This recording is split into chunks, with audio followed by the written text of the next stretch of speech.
For our first session today, let's welcome Gabriel Cote, full-time professor at the Universidad de Pamplona, and Alexis Lopez, who will not be joining today, but it's part of the research, who is a research scientist at the Educational Testing Service, ETS.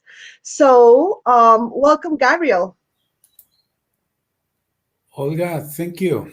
Thanks for having invited us to this wonderful event. I had the opportunity to present 2 or 3 years ago at the same event. Well, let's get started. Let me see if, am I sharing the screen? Let me see if you can see it. Yes, please do. Everything's perfect. We can see your presentation and we can hear you clearly. So we're set. All right, let's set. Once again, good morning to everybody. It's a pleasure to be here today. I am Gabriel Coteparra. I work for the foreign language program at the Universidad de Pamplona. In 2019, I invited Dr. Alexis Lopez to do this research. He works at ETS, and his main expertise is on language assessment. At that time, we wanted to explore foreign language teachers, assessment practices, and challenges. But for those who are not familiar with the context of this study, let me tell you a little bit, some background information about it. Well, this research took place at a public university located in the northeastern part in Colombia. This is a 5-year program, around 500 students.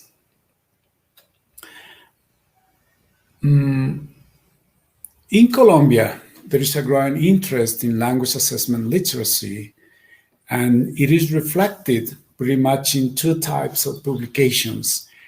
First, theory-based papers dealing with language assessments of beliefs, research constructs and methodologies, validity and validation, and language assessment within the professional development.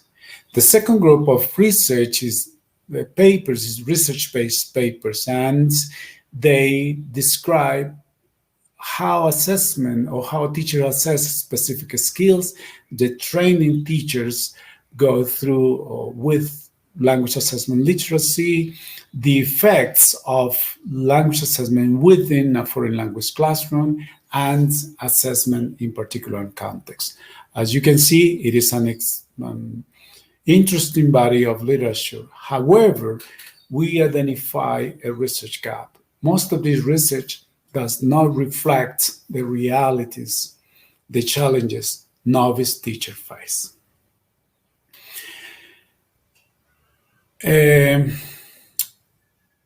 Participants, well, what I'm presenting today is part of a larger study that involved 75 novice teachers, teachers with less than 5 years of teaching experience. These 10 participants were selected because they show a maximal variation of 3 main aspects. Number 1, year of graduation. They were selected from the year 2013 to 2018. The type of schools that were cut, some were for private schools, others public schools. And number 3, the location. Some of these schools were located in rural areas, others in urban areas. Now, the data was gathered through 10 one-on-one online interviews. We transcribed the data verbatim for analysis purposes. Each interview lasted around 45 minutes. Although we had an interview protocol with some other topics, once again, today I will center this presentation only on the practices these 10 novice teachers had and the challenges they faced. Finally, data analysis. We basically identify patterns across and within these interviews, following 3 steps. Number 1, Dr. Alexis and I look for patterns. Then we came to agreements about those patterns that we refine into 3 main categories, which I'm going to use to show the results today. And then we coded the data, wrote the report, and analyzed and interpret that information, and we wrote the report. Well, here, as I said before, in this analysis process, we identify 3 assessment practice patterns among these novice language teachers. The first one, use of teacher-made assessments. Here, basically, the teachers were able to design their instruments. The second one, use of modified assessment. Teachers partially modified certain instruments. And number 3, use of in-house assessments, the ones given by these institutions. Of course, I'm going to go into more detail explaining each one of them. The first one, use of teacher-made assessments. We identify here 5 teachers, 3 in public schools, 2 in private schools. Here, although we identified that they were able to design these assessment instruments, they had several constraints, mostly because of this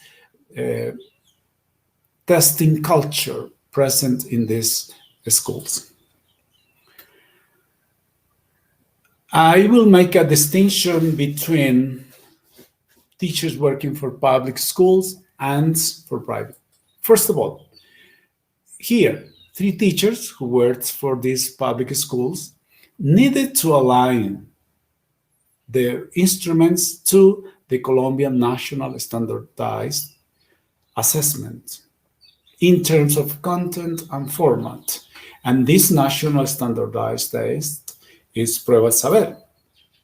Well, let me tell you a little bit about that for those who are not familiar with Prueba Saber. This is the exit requirements, all the high school students when graduate. And one segment of this test, of this assessment, is their language proficiency. So the teachers, when I said that they aligned their instruments to the content, it is basically to the skills that are assessed, or the skills that Prueba Saber assess, basically reading, vocabulary, and grammar. And the format, Prueba Saber, are basically what we call in Colombia preguntas tipo ICFES. ICFES item types, basically multiple choice questions. So once again, these activities of designing these tests, of course, gave rise to some challenges. But now, in the, well, here I have a voice from one of the participants. She teaches at an urban school in a small town in Colombia. And as you can see here, and I said that the testing culture of these schools is that she felt tempted to center her teaching only on reading, because that's one of the skills that would be evaluated.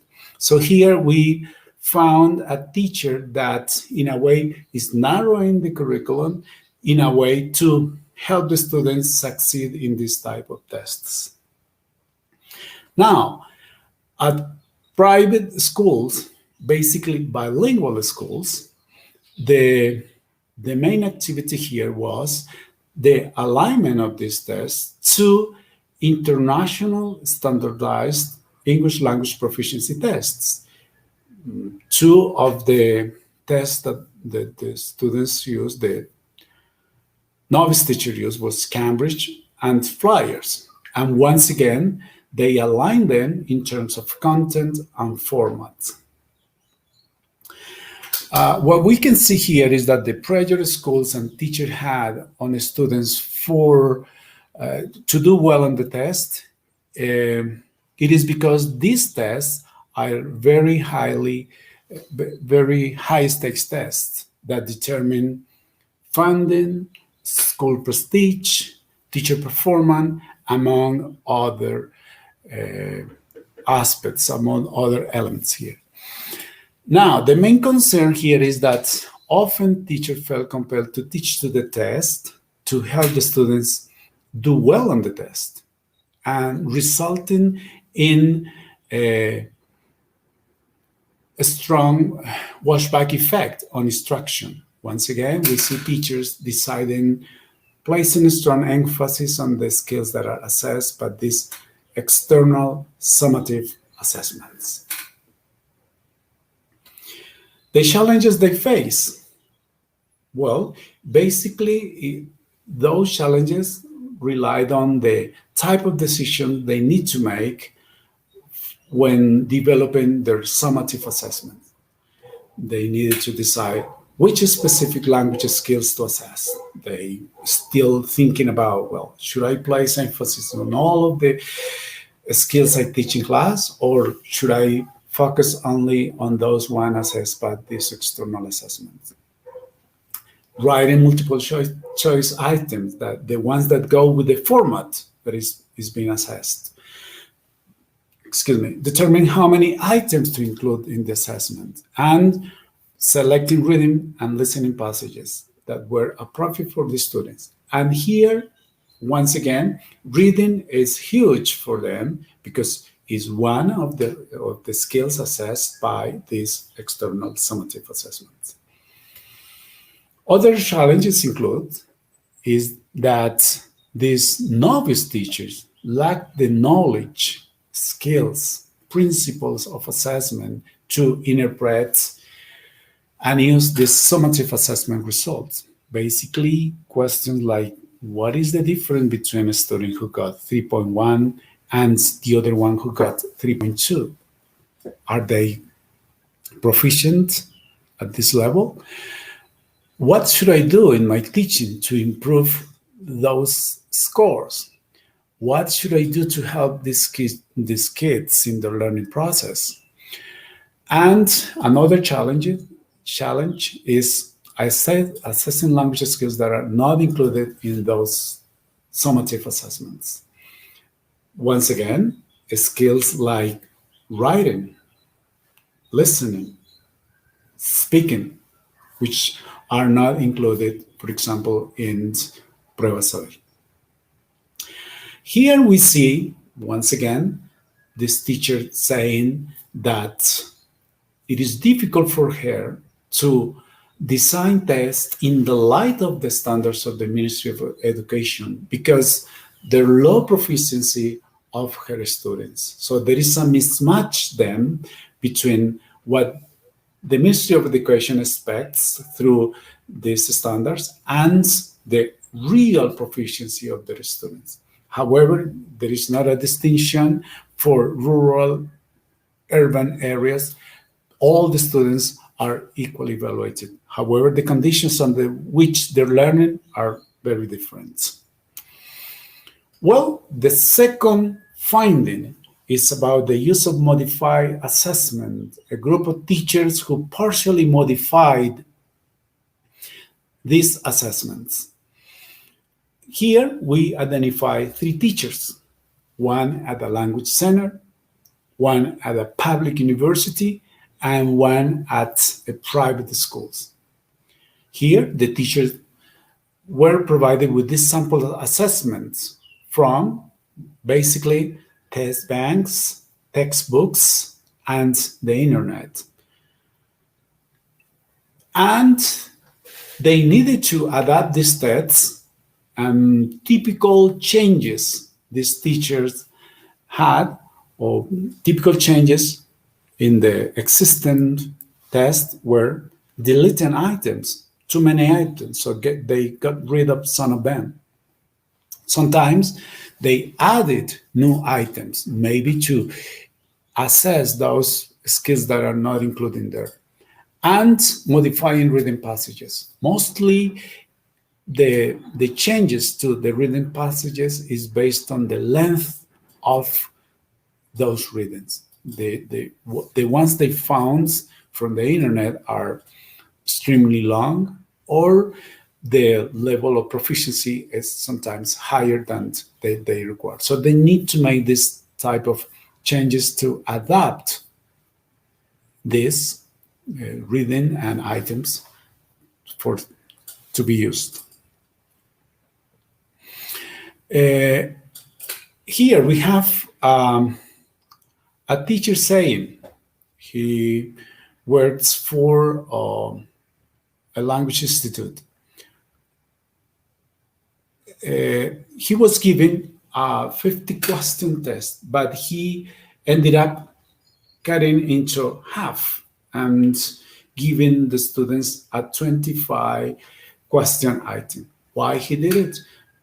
As he said, to avoid the complaints of the students facing long testing times, and maybe to fit the time allocated for them to complete the test.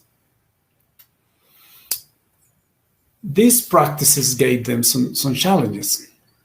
And here the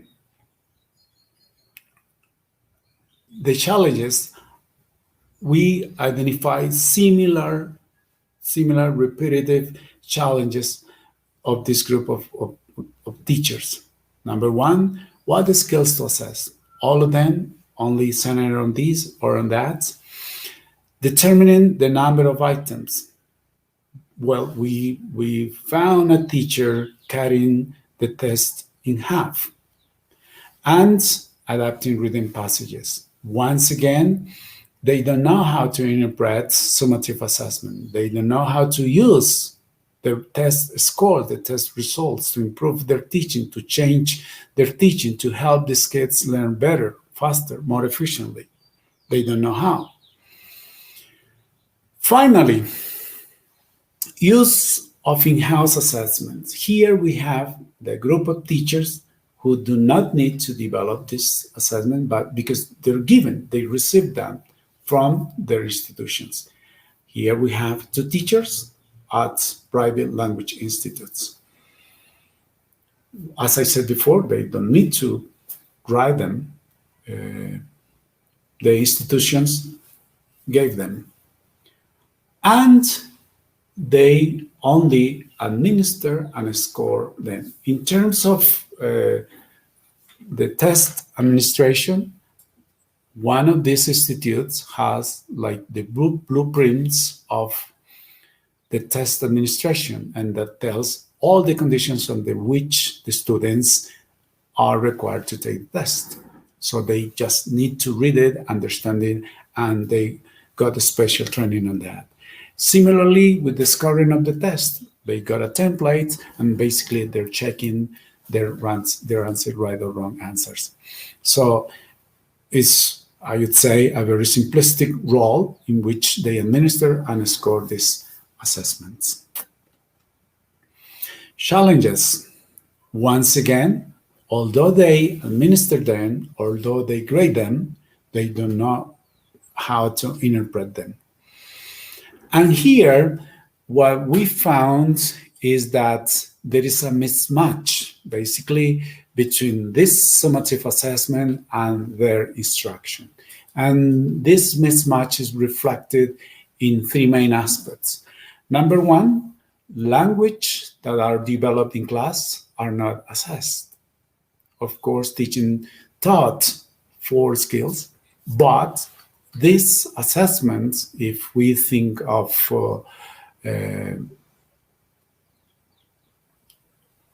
Prueba Saber 11, only assessed 3 of them. Number 2, these assessments are different from the tasks used in class. We now think of in terms of the format. the assessment, the summative assessment, multiple choice questions, but of course, the class activities go beyond that. Let's say, for instance, communicative activities, performances, role plays, etc., that do not match the way these kids are being evaluated. And finally, there is a mismatch in the level of the difficulty of the assessment and the language proficiency of the students.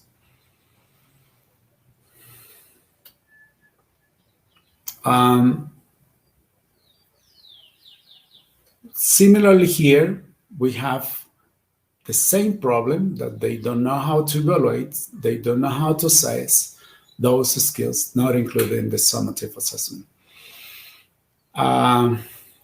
Here we have one of these novice teachers working at a language institute saying that he devoted only 5 minutes to assess the oral skills. So, of course, he knows that that's not enough, but that's how he managed the assessment of these oral skills.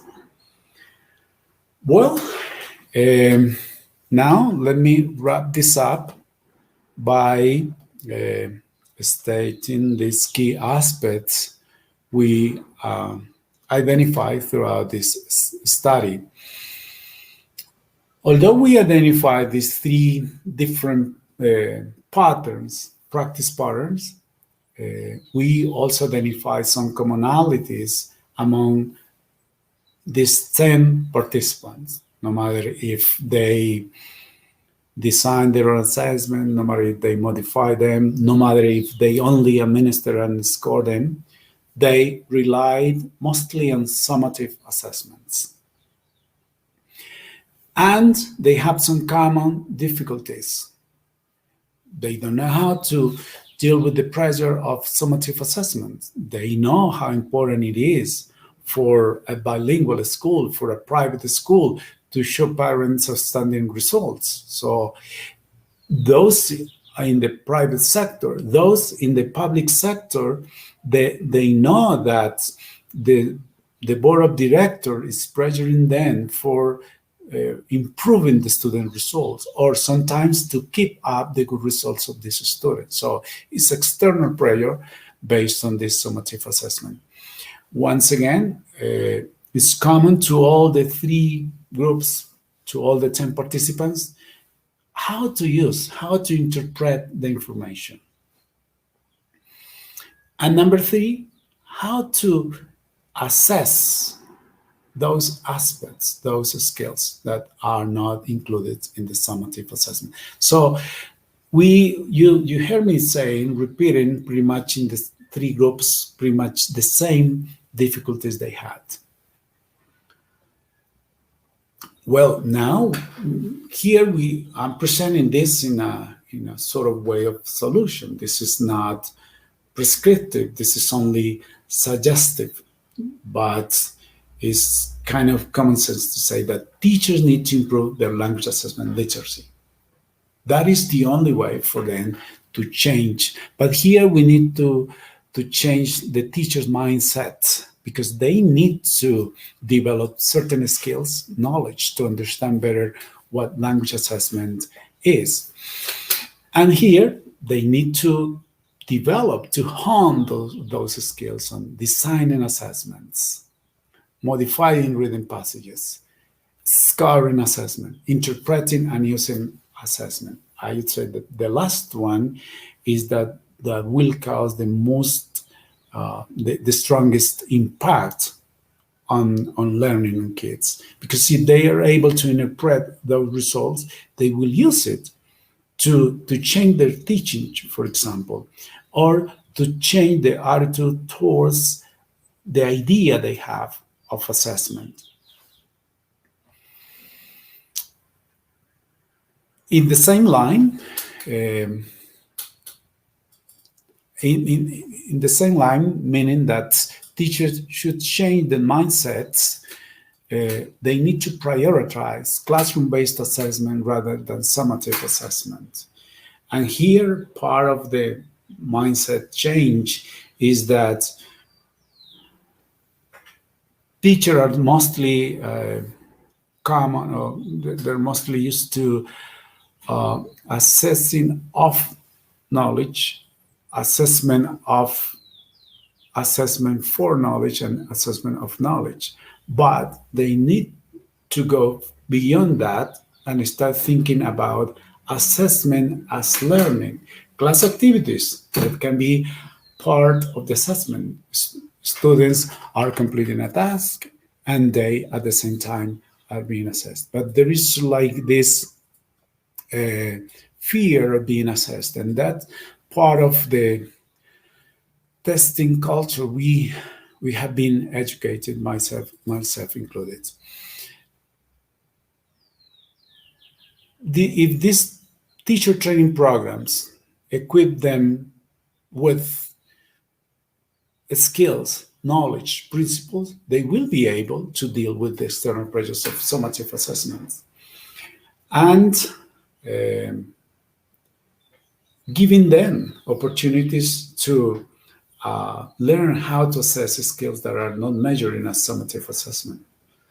And finally, once again, and last but not least, this is one of the most important suggestions here, not to be tempted to narrow the curriculum.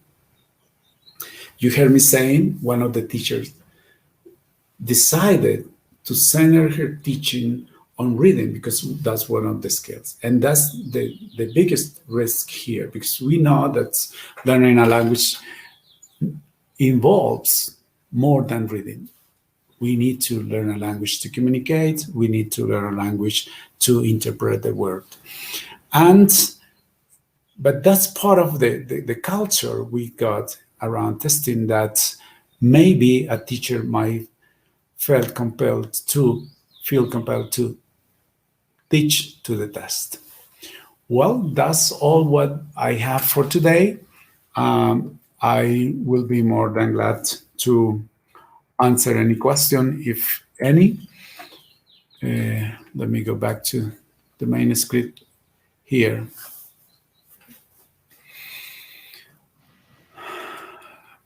Thank you so much, Gabriel.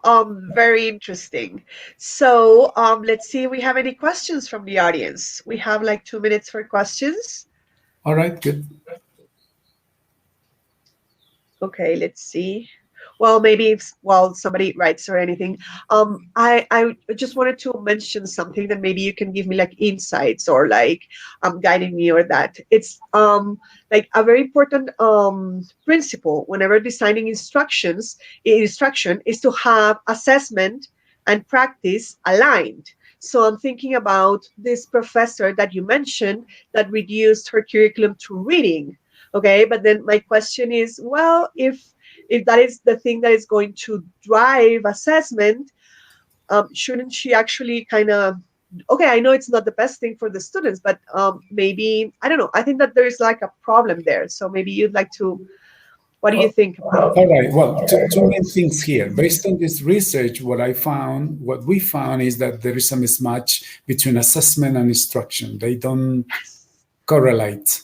Yes. Number two, what should be done is one of the suggestions at the end of my talk, which is go beyond the idea of assessment for and of learning. And we need to start thinking about assessment as learning, like class activities in which kids take part on a daily basis, but at the same time they are assessed. So they don't expect the assessment time like with that wrong idea we have given them. But once again, that's part of the testing culture we have been educating. And sometimes we are like in a way responsible because we are replicating that. We need to start changing the way we assume testing, the assessment in a classroom.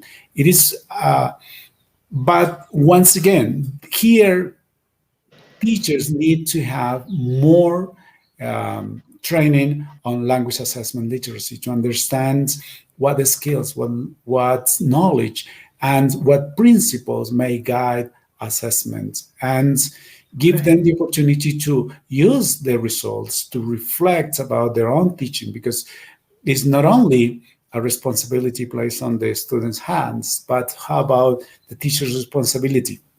What changes should be done within my teaching, the way I approach my students, the way I see myself, the assessment process. Okay, so, well, thank All you right. very much, Gabriel. Thank you.